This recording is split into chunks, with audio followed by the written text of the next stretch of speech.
Alright, so we are getting some trees cut today, and well, I'm cutting them, and getting some firewood going here in the wood processing part of the farm works.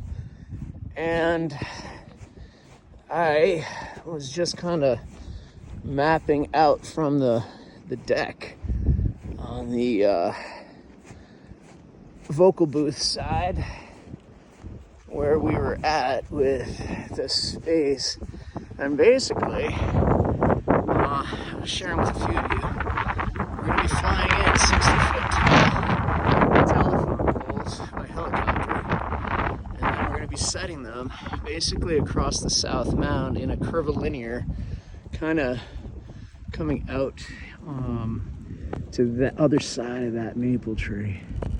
That bowing big ass sugar maple is probably gonna have to come down. Well, it's all gonna come down, but ultimately we're gonna bring these telephone poles into a curvilinear format across this north mound, and they will project 50 feet up, 10 feet set below. And basically it might get doubled up because we might build like a catwalk along it so that folks can potentially tour the grounds, and the archaeology can proceed without being interrupted with tours on ground on site. So it's almost like a dual function for the next 2-3 years of archaeology work that will happen. So basically, in short, stoneworks here, there's a big pile there that kind of form the arc on the other side of these containers into that sugar maple tree. So that all is just massive stoneworks that would then go beyond the container on the other side through Ace's space and connect to the stoneworks that then go down to the pond. So they form an arc, and then they also connect right here before going out this direction to a number of big boulders.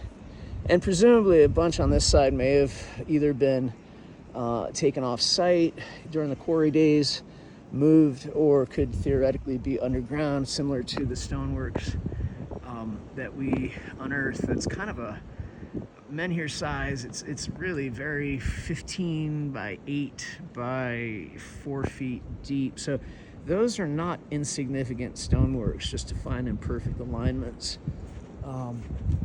So those are the things that we're looking for, but we can't do it if we have people walking all over the site.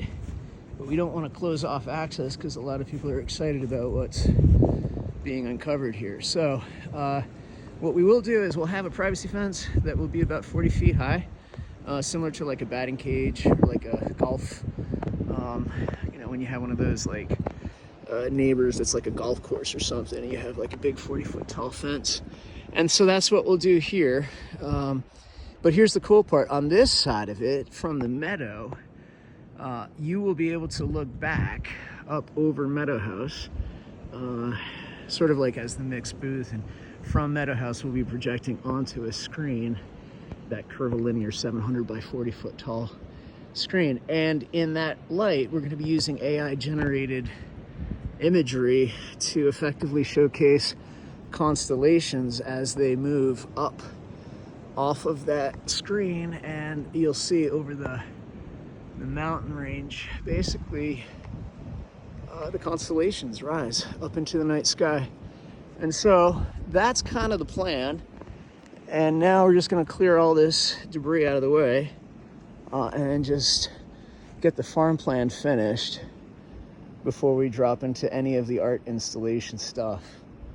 And we're going to frame it as art installation, so that way we don't have to do anything additional or stress about anything. So and then that way everybody has privacy and we can just move our stuff forward. But the cool part is all of that screen show will be created via AI, and effectively with partnerships with potentially semiconductor processing equipment, hardware partners, and AI optimization, things that we're working on, potentially helping drive the code base from our own platform with Kaiar embedded in the code base. And that's what we're working towards. We're working to get some partner funding to do that. But, you know, the work is pretty much in motion now, and we have the plan laid out, and a lot of good people are really putting a lot of time into this, and I'm grateful. So I just wanted to share that and let people know that progress is continuing despite people trying to create drama with their limited use of politics until their days are done. Like, they'll always be looking to scrum it up and use their sense of elitism and entitlement, but we're just not going to let people distract us from what we're doing. It's way more powerful than their baggage and burdens. So hope everybody's doing well. Peace.